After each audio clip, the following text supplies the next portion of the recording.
welcome to today's segment of our Briefly Focused series, Managing and Thriving with Executive Dysfunction. I'm Belinda McCauley, Executive Director of the Beverly Hills Bar Association. I'm delighted to introduce today's speaker, Lindsey Paoli. Lindsey is the founder and mind performance coach at Fundamental Health, a company dedicated to delivering personalized, evidence-based training solutions for business leaders and entrepreneurs. With a master's degree in marriage and family therapy counseling and over 4 years of experience as a consultant coach, Lindsey brings a deep expertise in the intersection of mental health, neuroscience, and performance. Lindsey's mission is to redefine how we approach mental health, moving it from a reactive concept to a proactive lifestyle strategy. She believes that lasting success is built on the foundation of self-care, meaningful relationships, and optimized mental performance. Lindsey, we are so looking forward to learning from you today. The floor is yours. Thank you so much. What a great introduction. I don't remember if I wrote that or not, but I'm so impressed. Thank you. Welcome to everybody else. I'm so excited to be here this morning. I've been planning for this for several weeks, and I'm so excited to finally be presenting this and give you what is hopefully for you a really both interactive and simple tool that you can find to be very integrative into your very busy lifestyle. So before we get started, I'm going to go ahead and open my screen here and start our slideshow. All right, so if you've never heard of executive dysfunction before, that's totally normal if you're not in the psychology field, but it's also one of the things that I see most impair my clients. And as Belinda mentioned, I only work with high-performing clients, whether they are practitioners in law or medicine or other mental health areas, CPAs. So all of my clients have typical high-performing personalities. And so when we get into understanding executive dysfunction and how detrimental it can be in small day-to-day doses, it's really important to kind of understand what executive function is. And then in today's training, we're going to be giving you tools to not only understand it, but then start to overcome it and improve in the areas where maybe you have some weaknesses that you didn't even know what to label before. So today we're going to be understanding what executive function is and why it matters specifically for you as legal professionals. There are 8 core executive functions, and we're going to go over each of them and do this in a really interactive way. So I encourage you to go ahead and use your resources. They just dropped it in our chat. Thank you. So that you can go ahead and follow along with the worksheet that we'll be doing. We're going to teach you how to recognize how each function is going to show up in your legal profession, and then assess your personal strengths and weaknesses in each of these different areas so that we can recognize what you need to be leaning more into and give you the tools to help you to be practicing and incorporating hopefully a lifestyle that is helping you to improve the functions that are maybe sneakily kind of undermining your day-to-day work. Everything that I do is always based in the field of neuroscience, which is not typical for most therapists, but it's just kind of a special interest of mine to understand a lot of how the brain operates in order to let it operate at its best. Next slide, please. Oh, I think I got it. Okay. Sorry, it says that I have access here. Okay, here we go. I have it. Thank you. All right, so my name is Lindsey Paoli. Since writing that bio, I have received my dual licensing with the state of Nevada. So I'm both licensed as a marriage and family therapist and a clinical professional counselor.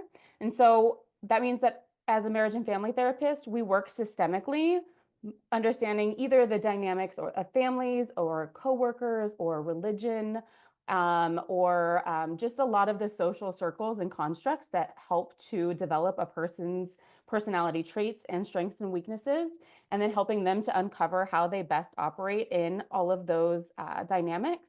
And then as a clinical professional counselor, kind of understanding just the specific aspects of mental health as it applies to people who are typically coming to therapy because they have a specific symptom that they're trying to overcome. Because I work mainly as a coach, I work only with, like I mentioned, high achieving professionals, whether they're business owners or leaders. So whether you're running your own firm or working for an agency or a firm, I work on both ends, and you also likely know that those are two very different ways of operating and thinking compared to like a typical 9 to 5er who's not in a professionally licensed field. Before becoming a therapist, I actually was a corporate leader and worked in Las Vegas, which is where I'm from, in the hospitality industry. So I worked for MGM Resorts. I helped open Vidara. I went to Wynn and Encore, Cosmopolitan, hopefully all some companies that you're all familiar with and have been to here in Las Vegas. And my specialty was in hotel operations, specifically in guest services. Now, if you've ever worked in guest services before, you know that it can be very, very intense. And so frankly, by the time I was 30 years old, I was exhausted and completely burnt out from the field. I was raised as a military child, and so there was a lot of black and white thinking, a lot of like emotions are unnecessary in becoming really good at what you want to do. Emotions were seen as really messy, and it wasn't until I was really burning out as a leader and a manager at 30 years old, who was trying to take care of all of my guests while also trying to take care of all of my team members, that I realized I had no idea how to take care of myself, much less handle all of these other people. And so it took several different visits to different therapists, but I did end up going to a therapist who was also an executive coach, and realized there's a lot of optimization that I had been missing by avoiding going to therapy or personal development in general. And so it's something that I really wanted to lean into. And I dropped my entire hospitality career and went into grad school to become a therapist myself, opening my practice in 2019, right before COVID, when suddenly everybody was aware of the importance of mental health, both as individuals and in companies. And so now I work with companies and individuals to help see mental health as a strategy instead of a self-sabotager. So my segue into ADHD here is that I was diagnosed at 30 with ADHD, and I was in grad school at the time and completely disregarded it. I didn't believe that ADHD was a real thing. I certainly didn't believe that I had it. I was the top of my class. I was the top, I was climbing the corporate ladder really, really rapidly. I had a brother who was ADHD, and he operated very differently than me. And so the two of us weren't similar at all. I thought that the diagnosis was crazy. And so hopefully you've attended some of the other briefs about ADHD to understand a lot more about specifically the difference in diagnosis between men and women, and the difference in age in diagnosis between men and women. In women right now, I believe that the average diagnosis age is between ages 30 and 40. Because there is such a difference in the way that men present and the way that women present. And men or boys tend to be more hyperactive in their activities, and men or women tend to be a little bit more hyperactive in their thinking and organization, and a lot of the executive functioning skills that we're going to be learning a lot more about today. So if you're here because you've been diagnosed or because you're curious about diagnosis and whether it applies to you, hopefully this will still be helpful for you either way. And I do have another training I'm doing, I believe next week or the week after, that's also going to talk a lot more in depth about some other interesting aspects of ADHD. So as a lawyer, why do you think executive function matters? High-performing professionals specifically struggle very, very silently, and I was one of those.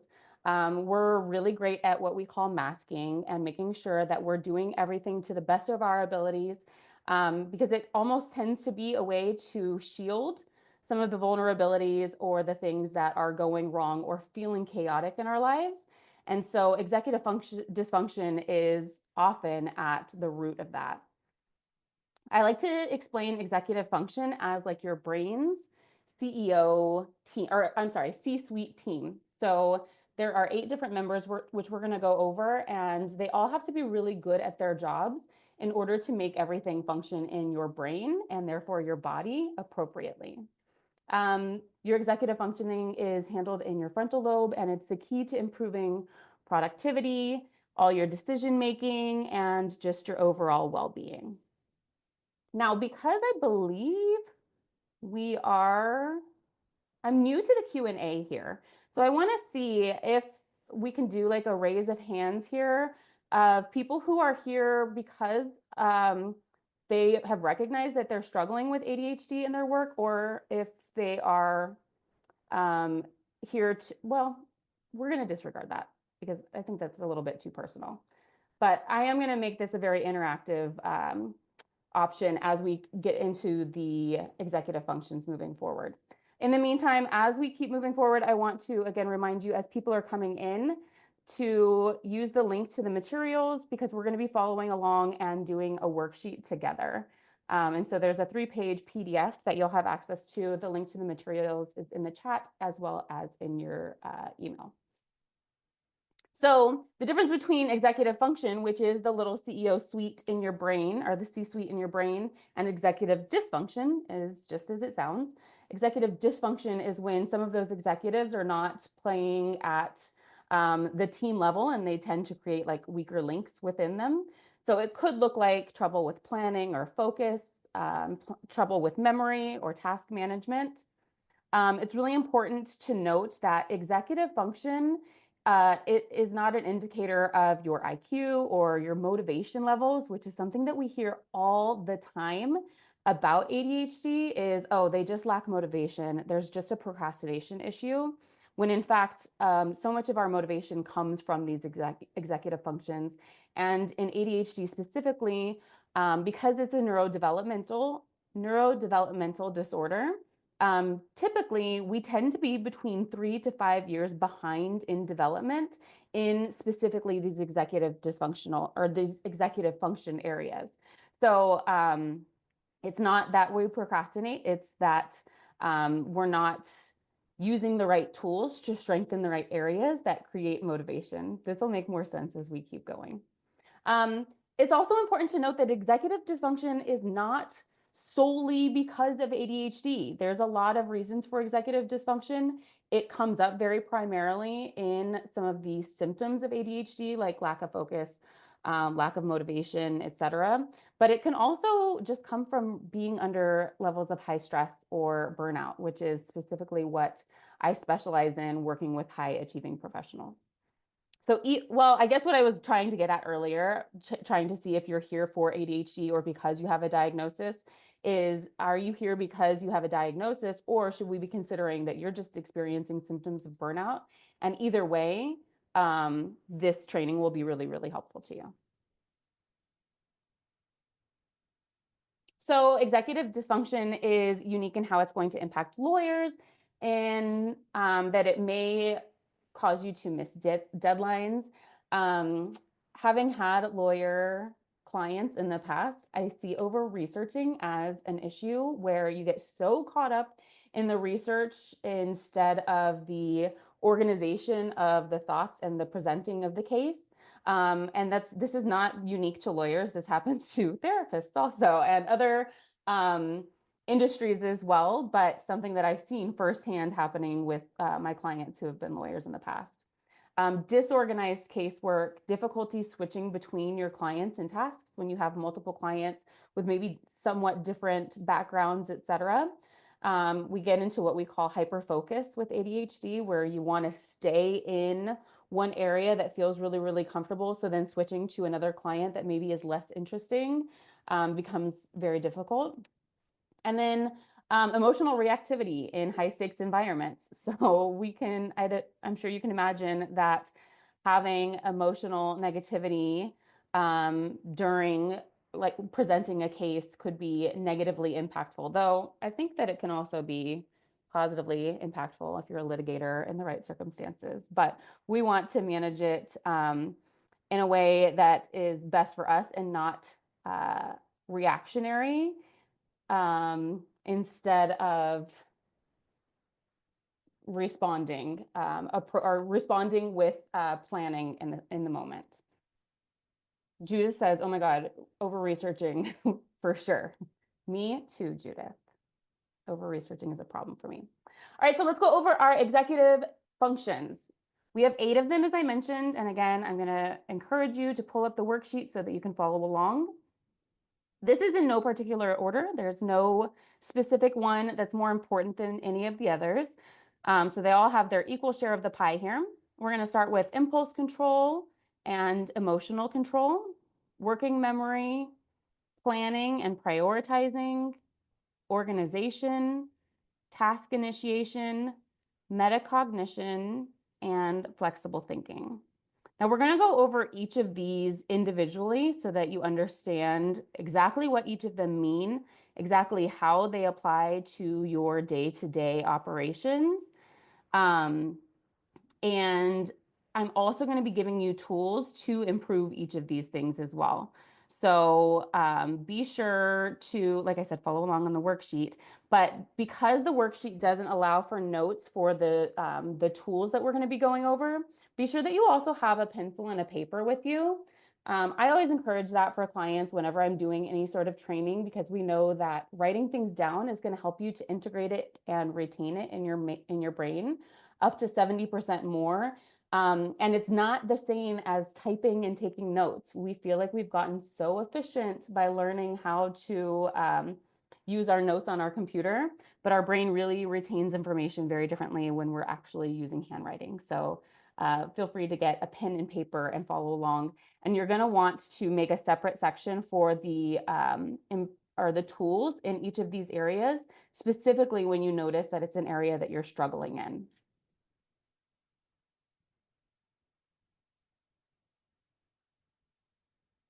Make sure we're moving forward at the right place here. Okay. So this is the worksheet that we're going to start with. Page 1 of the 3-page sheet looks like this here. And for each of these sections, we're going to have you self-rate on a scale from 1 to 5 for each function. I encourage you not to use number 3 because I feel like it's really easy for us to just allow it to be average, and that doesn't challenge us to recognize if we do need to make some improvement or if it is a strength. And it's also so interesting in high achieving professionals that identifying our strengths tends to be one of our weaknesses. So let it be a win if it's going to be over 3. And if it's not, then just let it be a 2. And that feels a little bit more like a gut punch to high achievers, but that's okay. I want that feeling to be comfortable for you instead of just letting it be, this is just okay. So maybe you're going to have an emotional response one way or the other, that this is a strength or this is a weakness. And then we're going to, at the very end, kind of recap, and I'll assign you some homework to make sure that we're improving these tasks for a little bit longer, or for in effective ways that are going to retain this information and improve with compounding habits over time.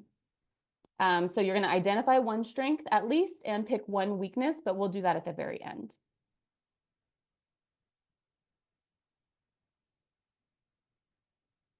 My slides are taking a moment.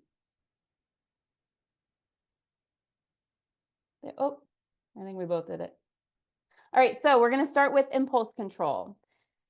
So our first example of impulse control is something like interrupting in court or client meetings. This is something that always stands out to me when I'm assessing somebody for ADHD, is they often have what I like to call a flight of thoughts, where especially if it's something that they're very interested in, they're going to be talking really rapidly, and they don't intend to cut other people off in the conversation, but they just get so excited that they're going to jump in when they can. And there's also working memory, which we're going to talk about later, the fear that we may forget what we wanted to say. So we need to say it right there in the moment before we forget it, because we're so excited about it.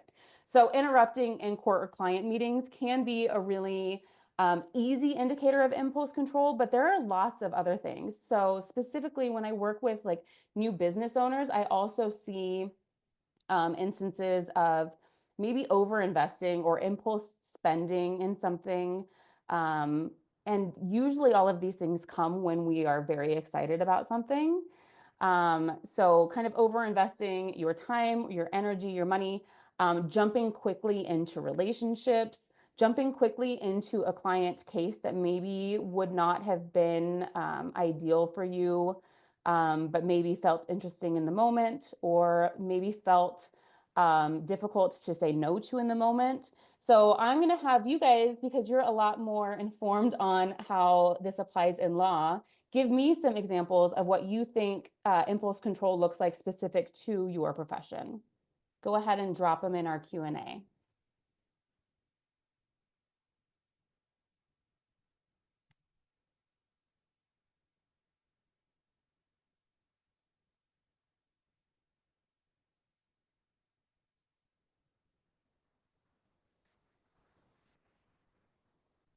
And I know there's usually a little bit of a delay as people are typing, but I encourage you to type, because I'll remind you, I'm a dual licensed therapist. So I'm totally comfortable sitting in an uncomfortable silence. And I want to make sure that everybody's paying attention and engaged in this, and doing this Q&A is a really helpful way to do that.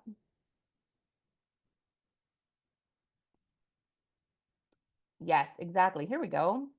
So agreeing to take on a matter too quickly without saying, great, let me evaluate this and get back to you, especially in a moment of excitement.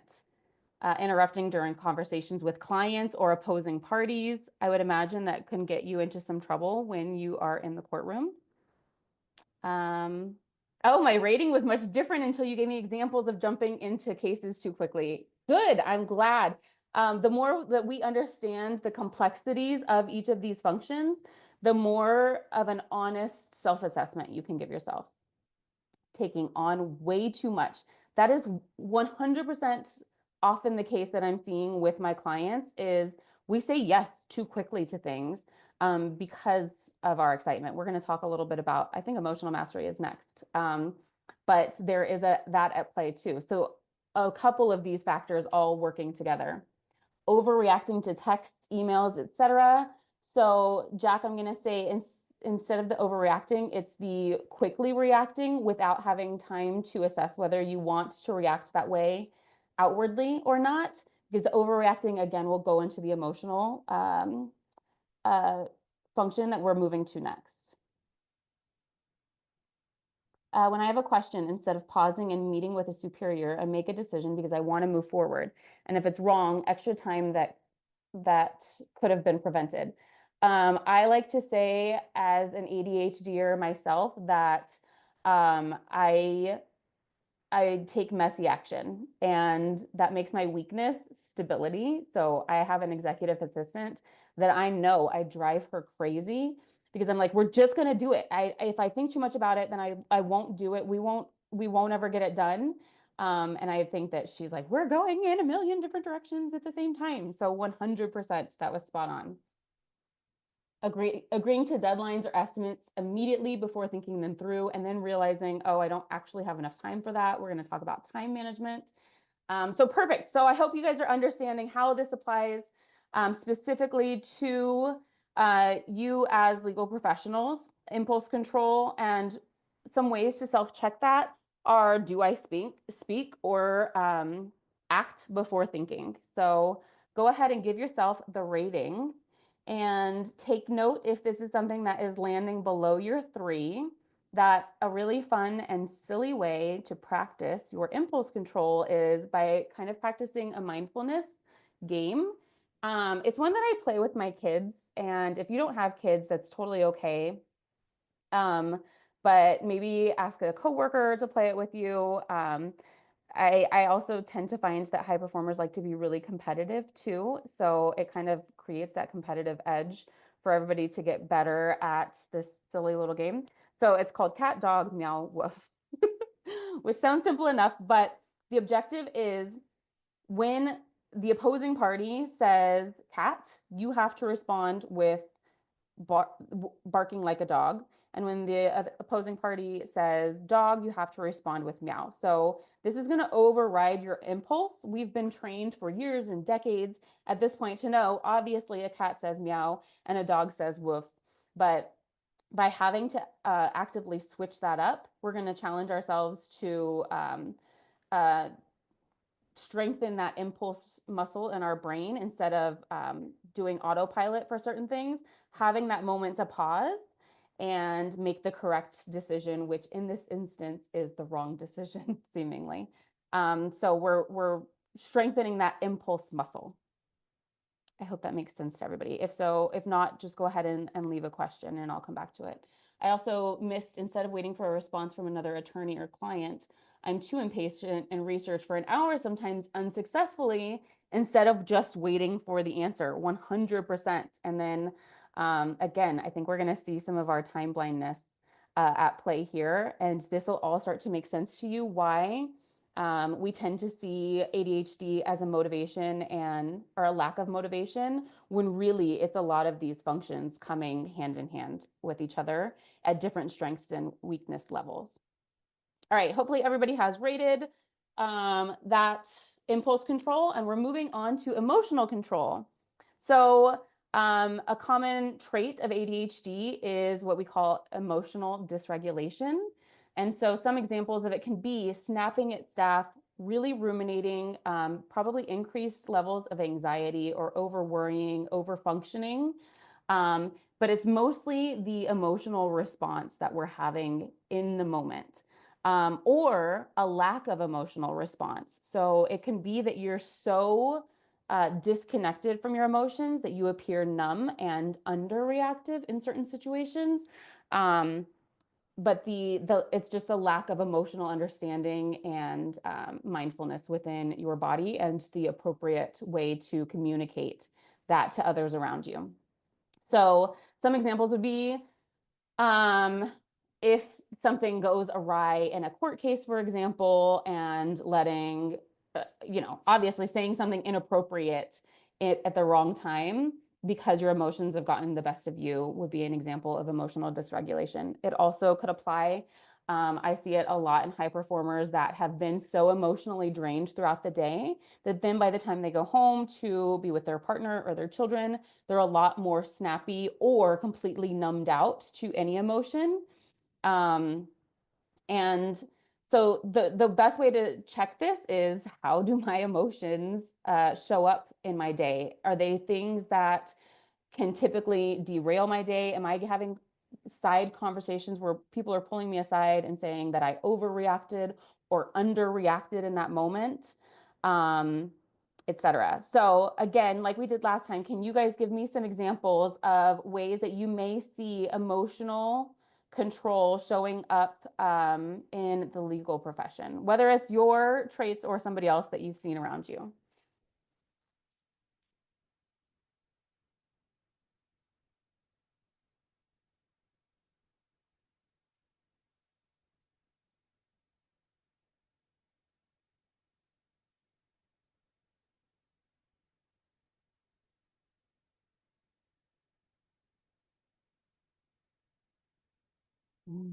When I don't get the positive feedback I expect. Wow, 100%. So I'm interested, Judith, in then how that shows up for you. If you're feeling really negative, then it's going to derail your day and it may make you less motivated, kind of lethargic, kind of dragging, maybe harder to be around, right? So this is actually a great example for people to understand how these negatives can have this interplay with your work and your personal life as well.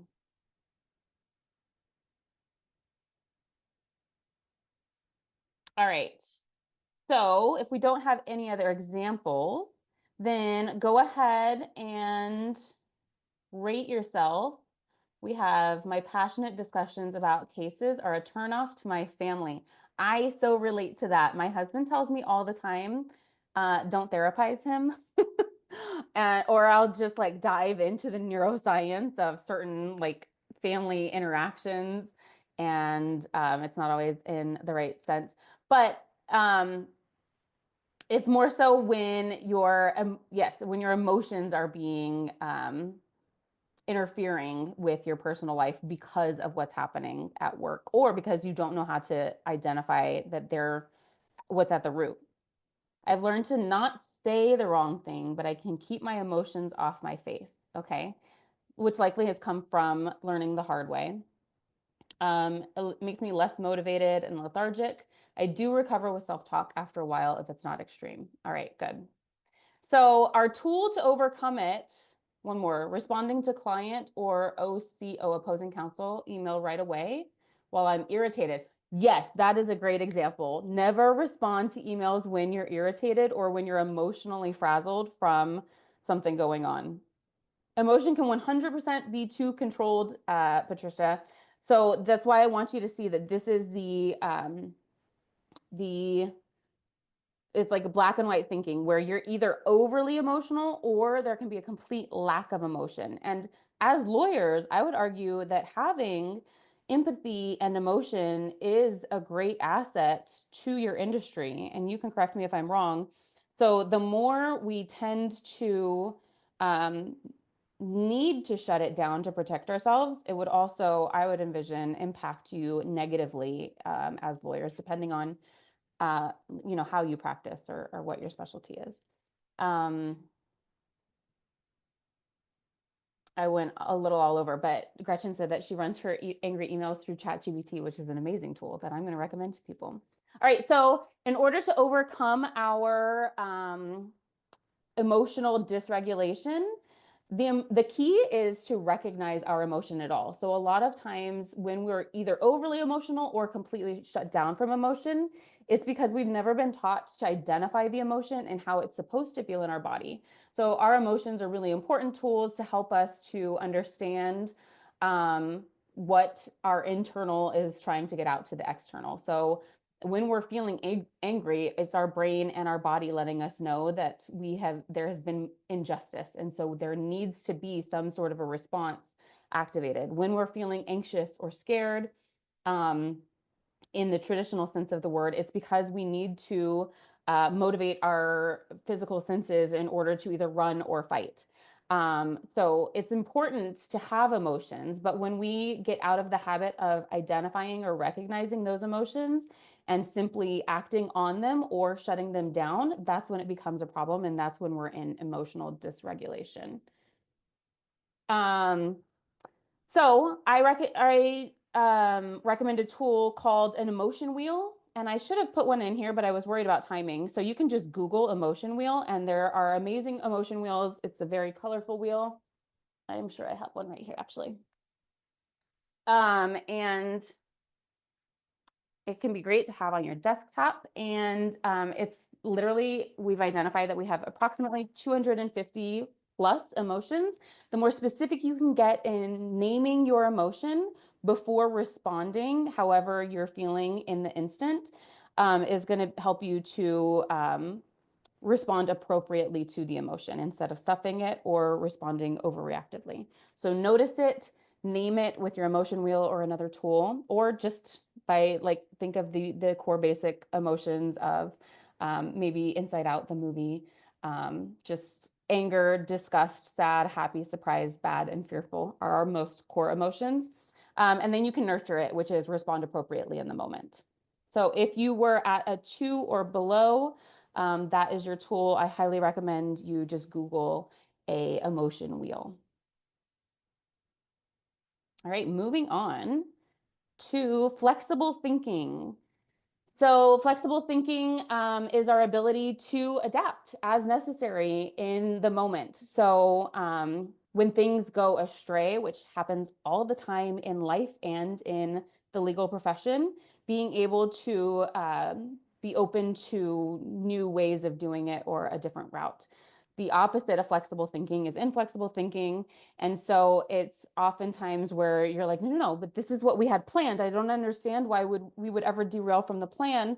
It's a lack of gray thinking and a lot more black and white thinking. So give me some examples that are specific to the legal profession for you about where flexible or inflexible thinking may be coming into your day-to-day. Judith says this is her 5. It's mine too. I'm a military brat. I feel like I can adjust to any situation at any time, all the time. This is also why I like to do this interactively like this, because something that applies to me may not resonate for you at all, but the more you guys can understand from your group of peers how it shows up, then you're like, oh, I didn't think that this applied to me, but now that I see it from other lawyers' perspectives, this makes total sense for me as being something that I struggle with or one of my strengths. So in a mediation, the need to be able to see the other side, even if I disagree, imagining another point of view to see what is coming. Yes, 100%. So to be able to prepare, you have to understand even something that maybe you disagree with. Sticking too much to your, okay, yes, I haven't even gotten through this, and I think this is awesome. Sticking too much to your outline when a deposition goes in a different direction. It's important to listen and ask follow-up questions when the witness says something unexpected. That is spot on. I want to use that as an example in all of my trainings moving forward about flexible thinking and just executive functions. Last minute deals to draft or negotiate, I can do it, but I hate it. Yes. So just recognizing that inability to adapt or suddenly shift paths is maybe a struggle for you, but as with all of these, if it feels like a weakness, it also doesn't have to be that way forever. And that's why we're addressing these tools to use and to practice regularly, because I also didn't say this at the beginning and I wish I would have, but like ADHD is not, it's a neurotype and it has strengths and weaknesses just like any other neurotype, which is just basically the way that your brain is designed. We all have unique characteristics. We all have strengths and weaknesses. And just because you have a certain baseline, once you have receive a diagnosis or even start to recognize that maybe ADHD explains a lot of your behaviors, that doesn't mean that this is the way that you'll be forever. Your baseline is an important measure of starting out so that you can know where to strengthen and where to lean in a little bit more. And so, yes, just because you hate something now doesn't mean that you can't learn to love it or be really, really good at it, regardless of diagnosis. I literally changed my entire study process in the middle of studying for the bar exam because the initial process wasn't working for me. Amazing. It was the right move to be able to pivot after recognizing there was a better way. This is a great way of highlighting it as a strength. And so I would assume the same would happen if you're going about a case a certain way and then realize like this case is just not going the way that we need it to. We need to be flexible to going a completely different direction if we're going to be successful. And not having that could lead to the loss of that case. Great example. Part of the dopamine seeking excitement to think on my feet rather than following a script. Yes, 100%. It can be dopamine seeking. And so this also can be problematic when it leads into impulse control, right? Where your flexible thinking becomes so flexible that now you're being impulsive. So again, these all go hand in hand. And I love that you guys are starting to see that. So the tool to overcome this inflexible thinking is challenging yourself to find the gray. So a lot of times when somebody is an inflexible thinker, they're very black and white thinkers. It needs to either be all this direction and this is all bad. As lawyers, you know, we can't think in terms of good or bad, but that inflexible thinking can still creep up in other ways. And so the challenge is always like, if this is the direction that I wanted and this is what I don't want to be doing, where is the happy medium in the middle that I can be comfortable with moving forward? And this happens not only with like big challenges, but even in your small day-to-day decisions, whether it's like, and so maybe you struggle with decision fatigue. And I was going to say, if it's, you're sitting at a, like a drive-through and can't decide between two things, that can also be, or you get to the drive-through and you want to order chicken nuggets and they're out of chicken nuggets and then you panic. And so that inflexible thinking is, no, that's all I wanted was the chicken nuggets.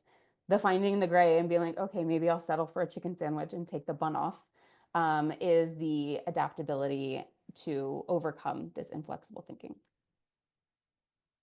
All right, moving forward.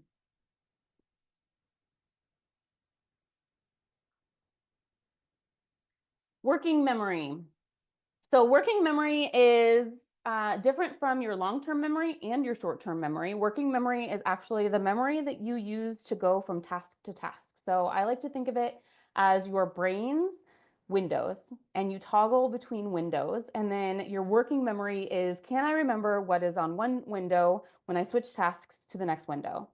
An example of poor working memory would be forgetting case details or client preferences, forgetting phone numbers. Like if you're going, literally, if you're toggling from screen to screen and you're trying to enter, I don't know, like a case number in one document from another document, and you have to keep going back and forth because you can't just memorize the number, that is your working memory.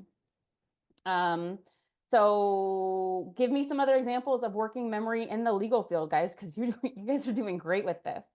And a great way to self-check for yourself is, do I lose track easily? But let's see what else is here. Yeah, working memory is deadlines, whether you're staying on deadline or not.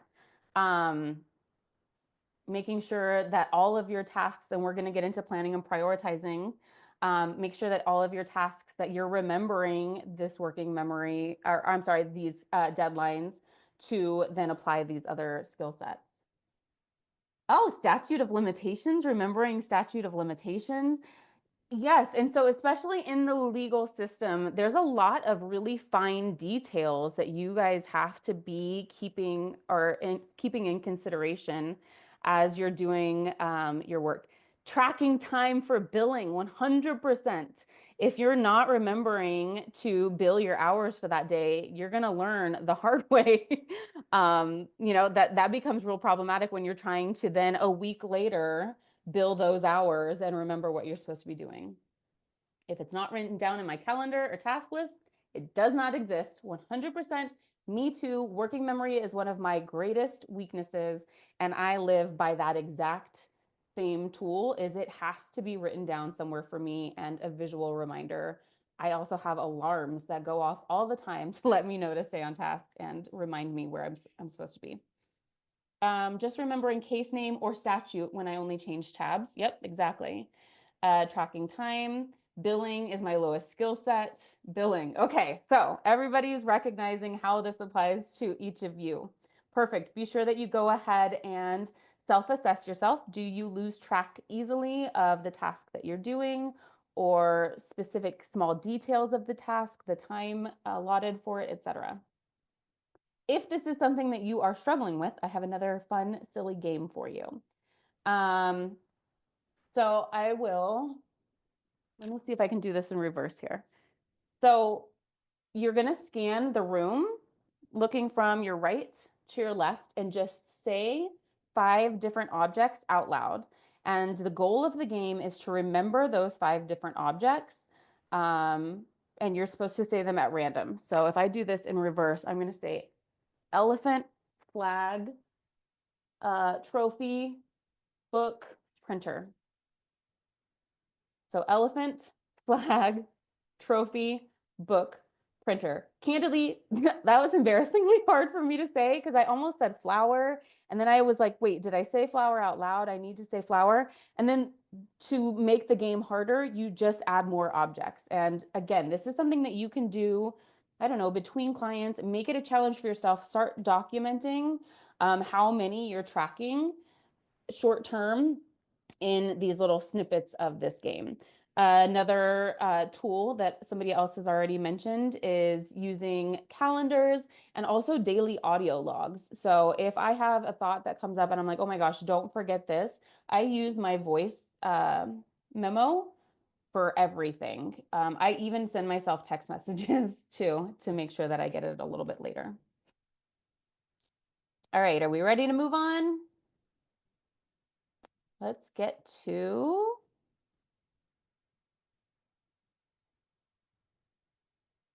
self-monitoring. I don't know if I'm moving these or if you are, but okay, I am now. Okay, perfect. There's like a weird delay.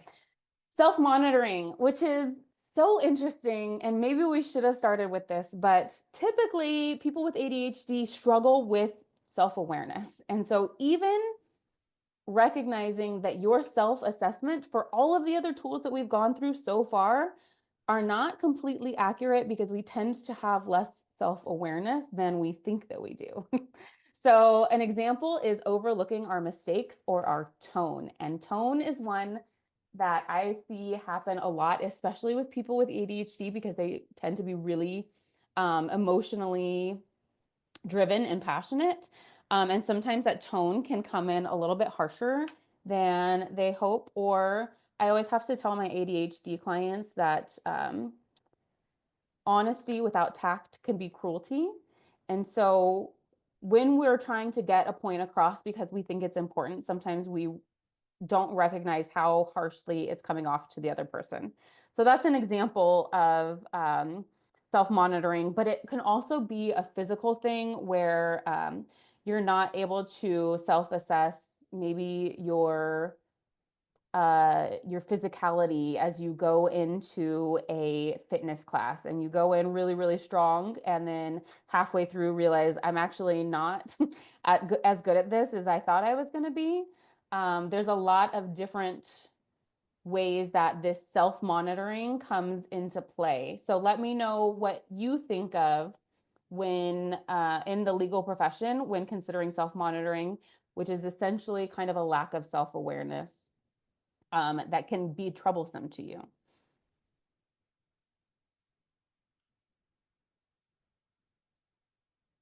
Yeah, even just the expression on your face. I tell my clients a lot, you've got to fix your face. I see couples and I'll be like, no, dude, you have to fix your face. You're not saying you're not conveying what I know that you're trying to say, because you're not paying attention to the minor details or even your body language, right? Something that I'm sure you guys have to coach clients on all the time. Your body language can also give you away. And if we're not paying attention to all of these little details, because small details are not an ADHDer's primary focus or exciting dopamine releasing area. It's all of the other things. Small details like our personal tone or body language feel frivolous or unimportant. Any others? I'll wait for a couple of more.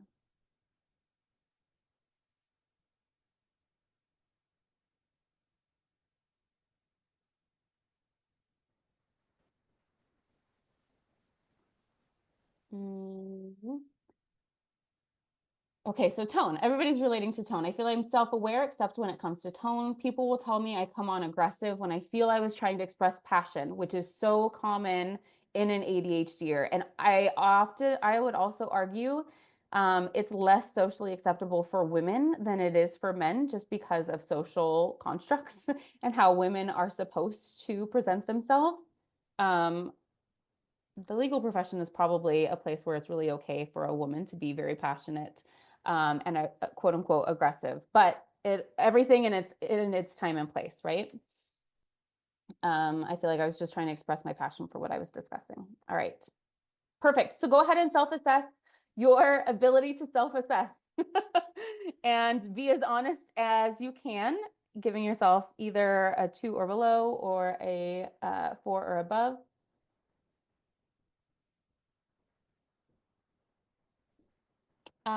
And then your tool, I don't usually like to recommend journaling, but um, this is the best way to really self-reflect is a few journal prompts to help you to kind of dive into how honest am I being with myself? How aware of my own downfalls am I truly?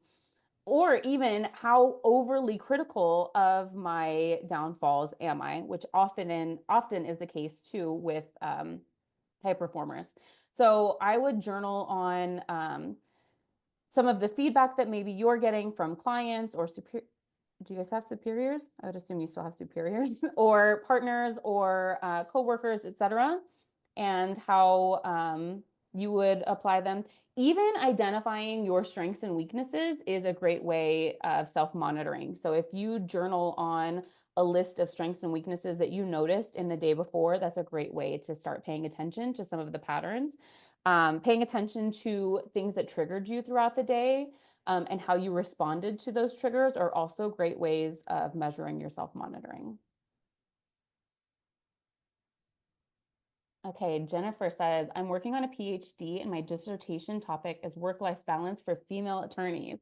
There's a study I came across that found female attorneys' US Supreme Court arguments were received more positively if they were more feminine in tone and demeanor. Oh my gosh, that's a whole other training that I could get into with you, Jennifer, but thank you so much for sharing that. That's amazing. All right, moving on. Do we have any questions about our tools or any of our functions so far? Can I have you help me progress the slide? I don't know why it's not working. Thank you. All right, planning and prioritizing. A classic ADHD trait is a lack of organization and planning and prioritizing. So really this comes more to the time management than anything else. So an example of a lack of planning or prioritizing that is really, really common is doing the low impact work first. Doing all of the little easy things throughout your day to feel more productive instead of considering what needs to be done, what is needs to be done in a timely manner, what is more important to be done, etc. And so with my clients, this typically shows up as I have an email inbox of 0. Meanwhile, I have a case that I haven't done my final arguments for, and it's going to be this afternoon, and I haven't billed in a week, etc. So trying, and especially with ADHD, you tend to be doing the dopamine seeking easy tasks to get that quick hit of dopamine instead of the really important tasks that are maybe more boring, like billing, but you paid. So they're definitely a priority, right? So to self-check this one, do I struggle to prioritize? And again, consider your time management in this. Am I getting to deadlines and noticing how far behind I am? Am I chunking up my work effectively so that I'm working steadily towards a really, really big task or waiting until the last minute to accomplish it? Very ADHD of you. I need a physical system of how to see my case's progress and deadlines, and I don't have one. Well, there you go. That is very great self-awareness. Maybe some of your peers can recommend somebody or something if you guys have something. I'm going to have to consider if there's something out there too. But go ahead and give me some examples in the legal profession for how planning and prioritization can bite you in the butt as a lawyer.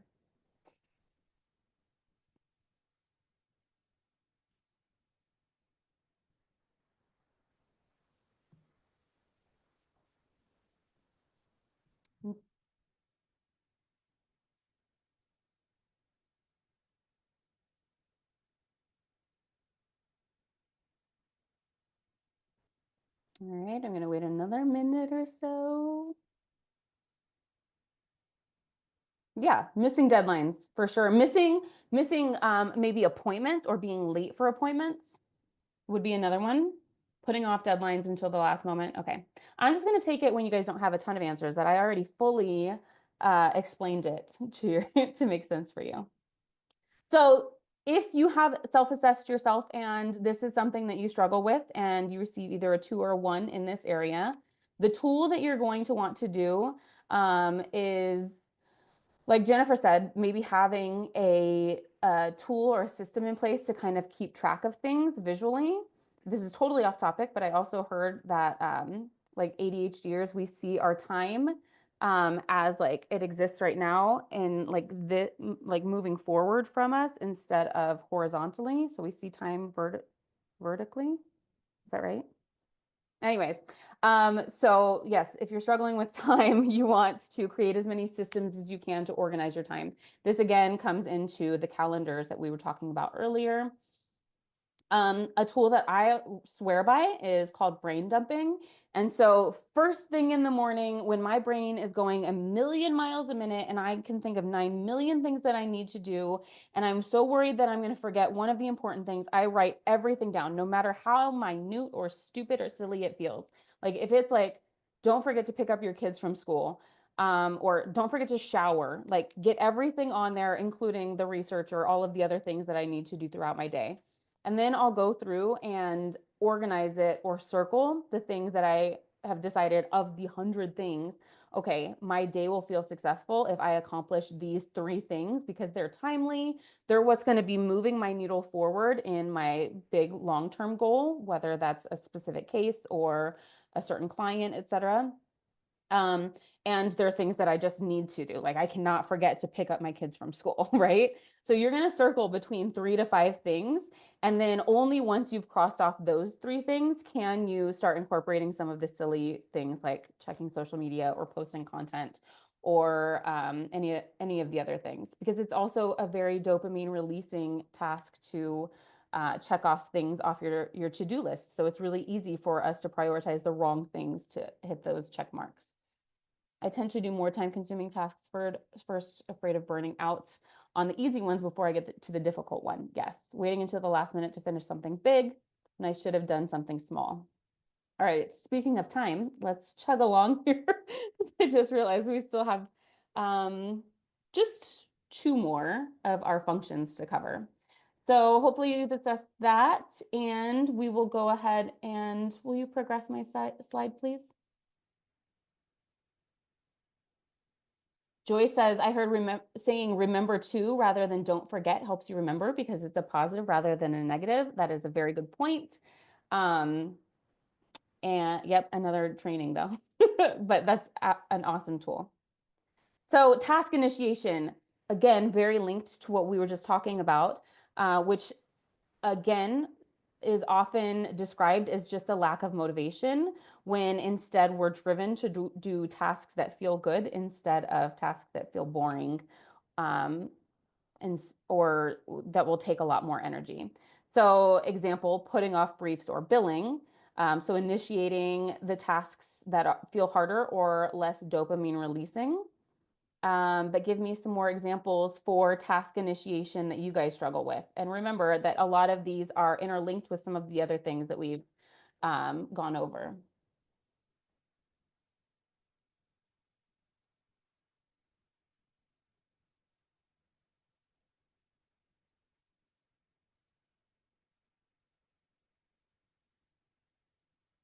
Forgetting to outline my goals of the task and getting lost in minute details. Yes, 100%. I don't know if any of you here, do you guys call it private practice in the legal profession? I think like if you have your own firm. But that's something that I struggle with too, is making sure that I don't get lost in all of the details of all of the things I'm considering doing because you're your own marketer, your own biller, your own salesperson. And you can get so caught in the inner workings of one of those areas that you forget to move along the big picture, because the big picture takes a lot of specific organized skill sets to move. Trying to prioritize when I have 30 things to do, having a difficult conversation, 100%, that is actually spot on. Having the conversations you don't want to have and then putting it off forever. I put off billing and have difficulty getting started when it's not urgent. We're going to do in my next training next week, we're going to do a tool to help you understand how to overcome that sense or that need for the sense of urgency or that feeling of lack of motivation. Blocking time on my calendar to get things done, but not using that time to take the tasks to set for that time.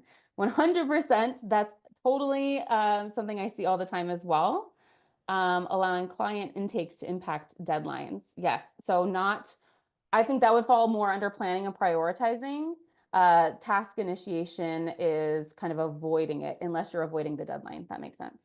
So a tool to overcome this task initiation, it's so silly, it feels ridiculous to say out loud, but it's called body doubling. You've probably seen it on TikTok and other social media. Literally, if you have a task in front of you and you have other people watching you, because ADHDers are so used to being criticized for not being on task, we tend to perform so much better when somebody knows what our objective is, and then we struggle to like goof around basically. And so even within my program, I do online co-working sessions and it's body doubling. Everybody says what their objective is for that allotted time.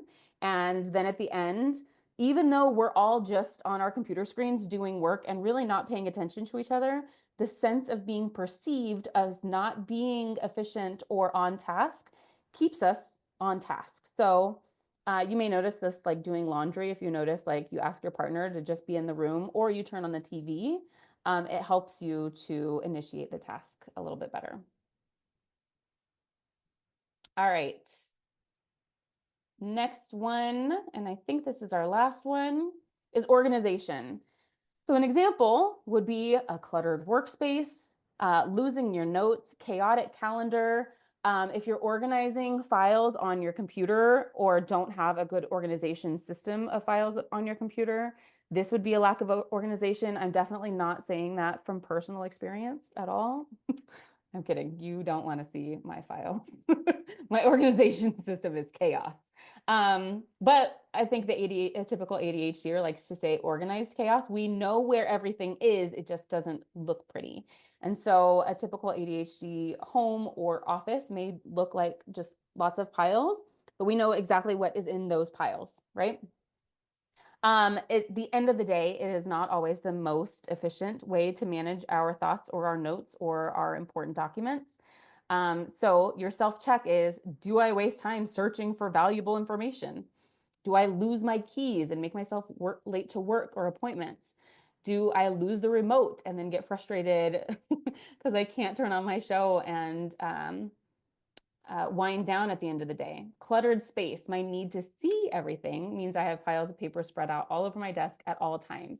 Yeah, because we create these coping tools to overcome some of our symptoms of ADHD. So our lack of task initiation is then compromised with our lack of organization by like saying, okay, but if this lives on my counter and I see it, then I'll remember to do the thing. In the meantime, it's creating that clutter. Make sense? So your tool is the one-touch rule. And this is something that infuriates my clients. But if you apply, and I would do this in small increments. So I would only give yourself 10 minutes to start with because it's going to frustrate you if you have an ADHD brain that wants to just accomplish the task. If you open an email or as soon as you touch something, you can only touch it once. So if you're in your email, you cannot just read the email and left it unread or left it unresponded to or unfiled where it needs to go. Once you read the email, you're only allowed to touch it once, so it has to go in the correct place. The same thing for if you're organizing your workspace. Once you touch something, it needs to be organized and put where it needs to go or have a space created for it and things like it moving forward.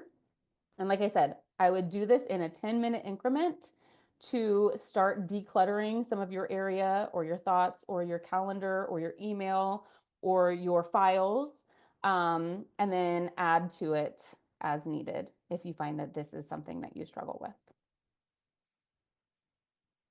All right.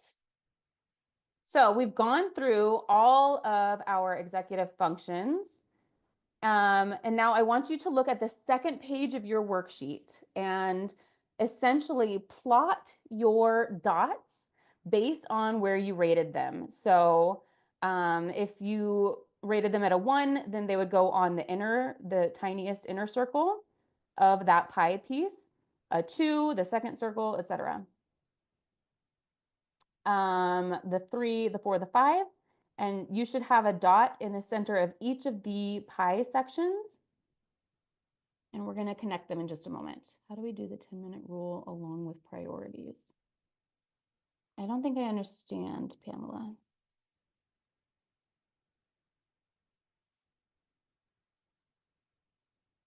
I'll come back to that.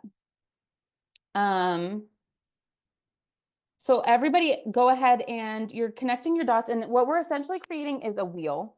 I don't know if anybody's ever done a wheel of life activity, but this is our wheel of executive function. And the premise behind understanding the wheel of these skill sets is a wheel needs to be round in order to roll, right? It doesn't have to be perfect. You don't have to have all 5 for your wheel to roll efficiently. You can have all 1s for your wheel to roll efficiently. Your wheel is going to run more efficiently at all 1s than it is if you've got 1 and 5 and then 3 and then 1 and then 5. So you're essentially assessing how bumpy your ride is, or how distracting your ADHD or executive dysfunction is to your life, by how inconsistent that wheel is. So once you've connected those wheels, and I don't have an example for you, I'm sorry. But just consider, is this going to be a really, really bumpy ride? And what is the one area that I can focus and use my tools on to make this a less bumpy ride moving forward? Because we struggle with prioritizing, and you're going to want to do all of them. And also, we're all high achievers, so we want everything to be perfect.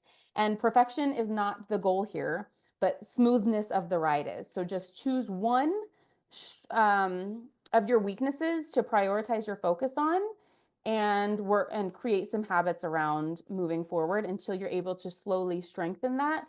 And then you can always come back and reassess and consider a new weakness. And I also want you to consider what your strengths are. Maybe you didn't realize, especially when we get a diagnosis of ADHD, it becomes really easy to be like, I'm frazzled, chaotic, I'm overly emotional, and I can't get things done. I'm always late. Like, it's really easy to fall into that negative talk. But I want you to identify your strengths. You undoubtedly have some strengths that you were able to recognize here.